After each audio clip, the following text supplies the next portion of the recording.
dili kita makabasa sa Bagong Testamento nga ang mga apostol nagsulat nga si Ginoong Jesucristo namulong og militok nga ang ngalan sa iyang amahan Jehova.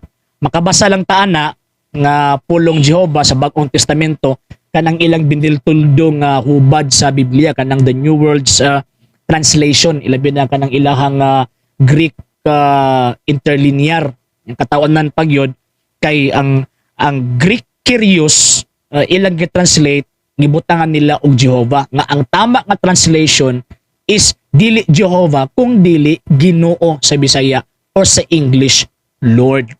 So kana pa lang usa na kada kong pagpanglingla ni adtong mga tao nga wala masayod nya pagkauman ilang pakitaan sa ilahang Biblia nga naay nabasa pulong Jehova sa New Testament.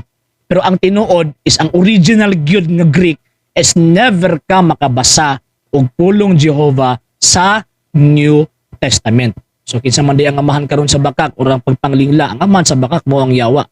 So kung naay mo gamit ani, ni pamugusti lang nga si Kristo nilitok sa pulong Jehova, so ilang gibinuangan or ilahang gibakakan ang mga tao nga ilahang gitudduan. Again, kinsang amahan sa bakak, ang amahan sa bakak mo ang yawa. So dito sa sinuod, dito sa bakak, kay ang bakak maato tas kalaglagan, apan ang tinuod magkaato tas kaluwasan. Alang sa mga dugang videos and informations, just click like, subscribe, then click the notification bell for more updates.